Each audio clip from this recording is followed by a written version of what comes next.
Good morning to all of you once again for Business Day class. Yesterday we were making discussion on chapter number 5, that is organizing. जो organising का chapter है वो आज हमारा finish हो जाएगा, बस थोड़ा टॉपिक बचता है इसके अंदर, फिर हमारा नेक्स्ट टॉपिक जो स्टाफिंग का हमारा शुरू होगा। तो कल हमने जो डिस्कस किया था मैं बता दूँ आपको। कल हमने सेंट्रलाइजेशन एंड डिसेंट्रलाइजेशन ये हमने डिस्कस किया था, और उसमें सेंट्रलाइजेशन का मीनिंग बताया था, डिसेंट्रलाइजेशन का मीनिंग था। फिर relation between delegation and decentralisation में ये हमने डिस्कस किया था कि डेलीगेशन और डिसेंट्रलाइजेशन जो है उनका रिलेशन क्या है। तो डिसेंट्रलाइजेशन जो एक्सटेंडेड फॉर्म होता है डेलीगेशन का, यानी से बड़ा रूप होता है, और कहता है कि डेलीगेशन जो है वो हर जगह ज़रूरी होता है, जबकि डिसेंट्रलाइजेशन आपका ऑप्शनल होता है। ये हमने कल डिस्कस किया था। आज हम डिस्कस करें इम्पोर्टेंस ऑफ डिसेंट्रलाइजेशन। डिसेंट्रलाइजेशन की इम्पोर्टेंस क्या है।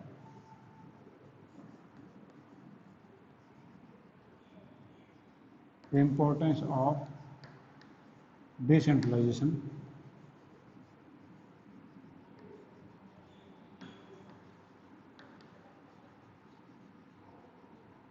इन डिसेंट्रलाइजेशन की इंपॉर्टेंस क्या है, ज़रूरत क्या है डिसेंट्रलाइजेशन करने की, यानी पावर्स को जो है आगे बांटने की ज़रूरत क्या है।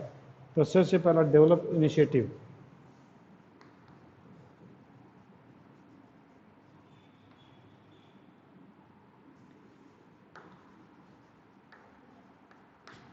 Develop initiative among subordinate.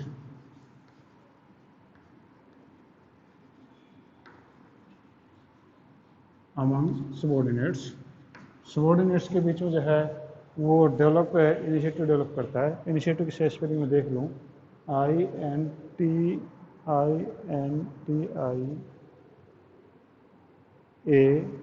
INTIATIV, ठीक है, इनिशिएटिव अमंग द सबऑर्डिनेट। तो आपका जो है इनिशिएटिव मिलता है सबऑर्डिनेट्स को। इससे अगर आप डिसेंट्रलाइजेशन करते हैं कि आपके passing the authority at middle and lower level, आप मिडिल और लोअर लेवल पे जब आप अथॉरिटीज को पास करते हैं तो नेचुरली जी middle level and lower level subordinates get initiative. It means if you have decentralized, it means you are showing the trust. You are showing the trust means that the top level management is showing the trust and faith in the subordinate, and trust the faith motivate the employees. और जो trust है employees के अंदर ये motivate करता है employees को, क्योंकि अगर आपके अंदर कोई आदमी विश्वास करता है तो ये आपके लिए एक मोटिवेशन है। अगर आपके ऊपर कोई विश्वास नहीं करता तो ये मोटिवेशन नहीं होगा, ठीक है। तो इसका मतलब ये हुआ कि if you are making the decentralisation to the middle level and the lower level, it means it boost of the morale of the employees. It means it develop the initiative among the employees. तो employees के अंदर से initiative develop होता है। Develop managerial talent for future. Develop managerial talent for future. Future के लिए manager talent जो है वो डेवलप होता है कि in decentralization manager working at the lower and middle level also learn the art of decision making. Means you have given the decentralization power, it means they will also learn the art of decision making, कि वो decision किस प्रकार से लिया जाता है तो उसके आपको आर्ट पता चल जाती है। They get the experience of performing activities of top executive and learn to manage authority given to them. और वो जो है टॉप अथॉरिटीज उनको जो गिवन है उनको वो इजीली सीख जाते हैं। So centralization process prepare the managers working at lower and middle level to perform the task at top level.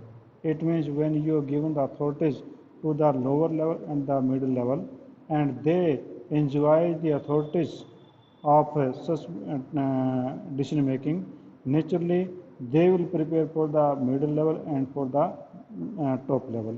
क्योंकि जब मिडिल लेवल को आप अथॉरिटी दी जाती है टॉप लेवल की, तो वो जो है उन अथॉरिटीज़ को एंजॉय करके वो वैसे डिसीजन लेना शुरू कर देता है, और जब भी जरूरत पड़ेगी तो टॉप लेवल में ट्रांसफ़र किया जा सकता है। और लोअर लेवल का जो है वो मिडिल लेवल के अथॉरिटीज़ को एंजॉय करता है, तो नेचुरली वो भी जो है प्रमोट किया जा सकता है आपके मिडिल लेवल के लिए। It means futures managers can be prepared by the decentralization method. क्योंकि आपके फ्यूचर में मैनेजर्स चाहिए, ऐसा तो नहीं कि मैनेजर्स वही रहेंगे। Managers ever get the change, तो वो चेंज होंगे तो फिर कहाँ से लेके आएंगे? Naturally if you have a system of decentralization, naturally they have a good experience, they have the decision making talent, naturally they could be a good manager for the futures. तो दूसरा आपका इसका जो फ़ायदा ये है कि आपका मैनेजर टैलेंट जो फ्यूचर के लिए पैदा करते हैं. Next is quick decision making. Quick decision making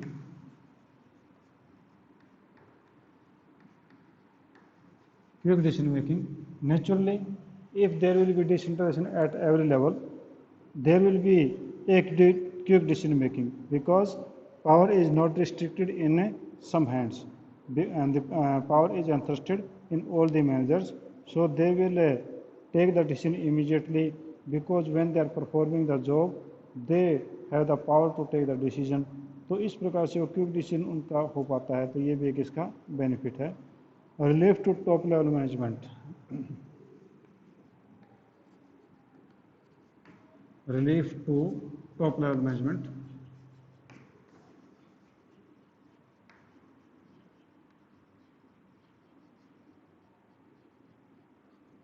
top level management के लिए ये आपका जो है रिलीफ इनको मिलता है टॉप लेवल मैनेजमेंट को. In process of decentralization top level managers are not overburdened with the responsibility and authority as they systematically pass the authority and responsibility at different level. It means they become free to concentrate on core or important issues.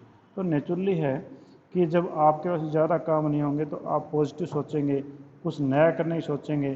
तो आपके जब top level managers हैं उनके पास में काम नहीं होगा तो कुछ ना कुछ अच्छा सोचेंगे, कुछ ना कुछ क्रिएटिव करेंगे. तो इसलिए आपको टॉप लेवल मैनेजमेंट को रिलीफ मिल जाता है डिसेंट्रलाइजेशन करने से. Next is facilitates growth.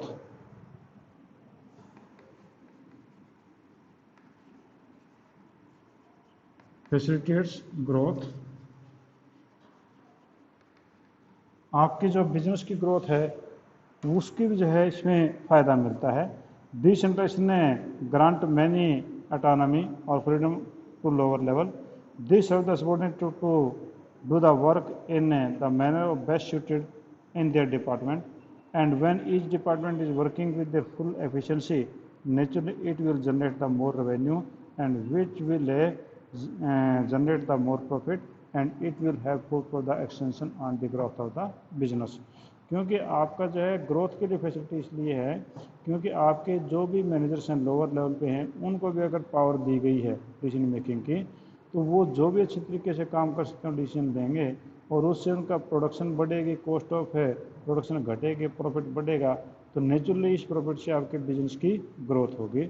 और नेक्स्ट इज बेटर कंट्रोल.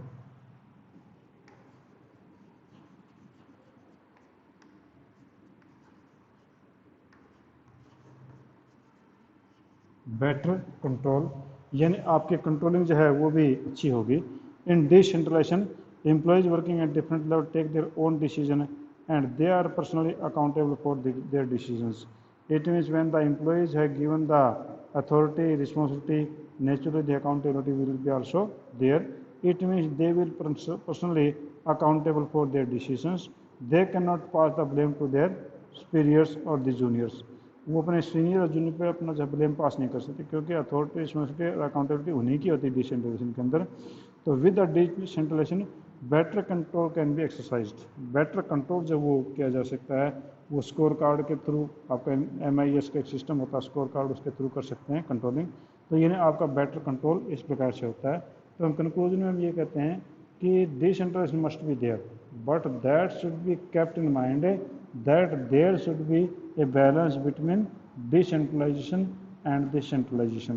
कि आपका कंक्लूजन ये है कि आपका जो है होना चाहिए डिसेंट्रलाइजेशन, पर डिसेंट्रलाइजेशन जो है वो देखना चाहिए कि अब ऐसा ना हो कि वो आपके परेशानी का कारण बन जाए. तो आपका ज़रूरी है but it should be careful. ठीक है. तो आपकी इंपॉर्टेंस दोबारा से फिर मैं एक बार फिर बता देता हूँ कि इम्पोर्टेंस ऑफ डिसेंट्रलाइजेशन, कि डिसेंट्रलाइजेशन की इम्पोर्टेंस क्या है, क्यों हमें डिसेंट्रलाइजेशन क्यों करना चाहिए. तो पहला आपका डिसेंट्रलाइजेशन की इम्पोर्टेंस है वो है सबसे पहले develop initiative among the subordinate. कि if you faith in your employees, it will motivate, to the employees. It will an initiative for the employees. अब आप जो है फेथ कैसे करेंगे?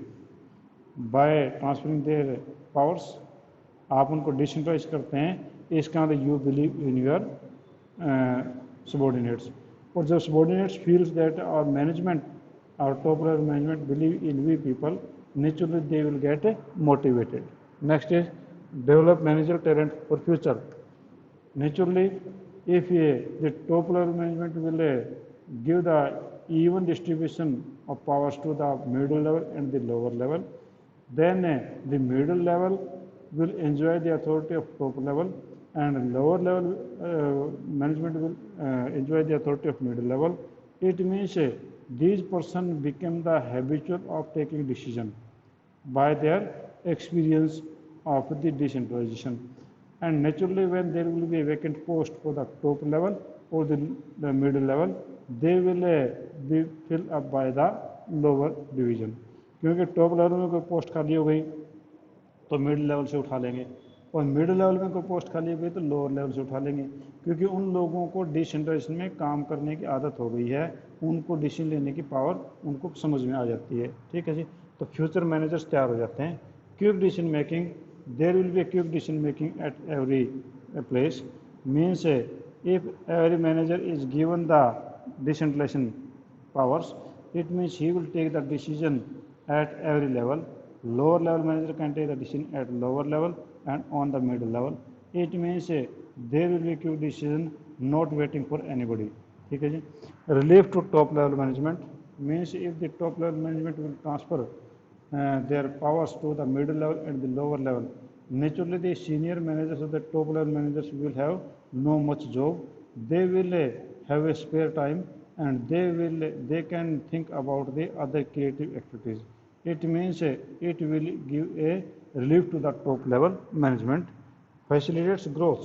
Facilitates growth means if the persons who are on the lower level, they are given the power of decentralization, naturally they will do the work according to the best suited method. And if they will do the work according to the best suited method, it means they will do the work in a better manner, and that will lead to the more production, less cost, and it will increase the profit, and this profit will lead to the expansion and the growth of the business. और last आपके पास है better control. Better control means when the power is given or when the decentralization is done there, in that case all the authority, accountability and responsibility is given to the employee. और जब employ को हम सारी powers, authority, responsibility देते हैं, accountability भी इसी की होती है, तो he can not blame to their senior और the juniors. It means he himself will be responsible for all his working, and therefore there will be a better control by the different methods. क्योंकि जब accountability हो गई तो naturally बंदा अपने आप ही आपके काबू में आ जाता है. तो इस प्रकार से हम देखें तो ये आपके पास में है जी आपके इम्पोर्टेंस ऑफ डिसेंट्रलाइजेशन. हाँ जी, any point you want to ask? कोई पॉइंट आप इसके बारे में पूछना चाहते तो आप मेरे से पूछ सकते हैं. ठीक है, हाँ जी, वैसे इजी था. नेक्स्ट में देखो कि difference between delegation and decentralization. Delegation का मतलब होता है अपने पावरों को किसी को दे देना, वो तो आपका क्या रहता है डेलीगेशन. ठीक है, और डिसेंट्रलाइजेशन आपका होता है कि अपने पावर्स मैनेजमेंट को सीधी पावर दे दें उन लोगों को. डेलीगेशन में मैं अपनी पावर जब मॉनिटर को दे सकता हूँ, तो मेरी पावर जो है वो मॉनिटर को दी तो डेलीगेशन हो गया, मैं कभी अपनी पावर वापस ले सकता हूँ. डेलीगेशन होता है कि अगर स्कूल की मैनेजमेंट जो मॉनिटर को पावर दे दे तो वो सीधा मेरे को बाईपास करके सीधा का सीधा जो पावर दी गई वो डिसेंट्रलाइजेशन कहलाता है. ठीक है, तो डिसेंट्रलाइजेशन में उसका अथॉरिटी, रिस्पॉन्सिबिलिटी, अकाउंटेबिलिटी सारी मिलती हैं, और डेलीगेशन में केवल उसका अथॉरिटी मिलती हैं, रिस्पॉन्सिबिलिटी मिलती हैं, अकाउंटेबिलिटी तो फर्स्ट पर्सन की रहती है. तो उनके बीच में डिफरेंस क्या है, तो बुक में आप देख लीजिए. पहला सीरियल नंबर है स्कोप और point of difference. Point of difference, scope और पार्टीज इन्वॉल्व.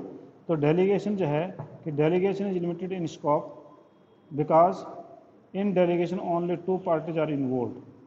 तो इसमें जो है इसका स्कोप नैरो होता है डेलीगेशन में, क्योंकि only 2 parties are involve. First is the manager and second is immediate subordinate. पहला मैनेजर होगा और दूसरा उसका इमीडिएट सबॉर्डिनेट होगा. जबकि डिसेंट्रलाइजेशन में Decentralization is large or wide scope because the decentralized employees working at different level are involved, which means almost all the employees in the organization are involved in the process of decentralization. तो इसमें तो आपका कहता है कि almost employees are involve, लगभग सभी employees जो है इसमें इन्वॉल्व होते हैं डिसीजन मेकिंग के अंदर, because the management transfer the powers on evenly systematic basis to all the employees. तो सभी एम्प्लॉयज को जो है वो इवनली और सिस्टमेटिक जो पावर्स दी जाती हैं, तो इसमें जो है लगभग सभी एम्प्लॉयज जो उसके अंदर इन्वॉल्व होते हैं डिसेंट्रलाइजेशन में, जबकि आपका डेलीगेशन में ओनली 2 पर्सन्स वर इन्वॉल्व। तो यहाँ पर नैरो था, ये वाइडर है।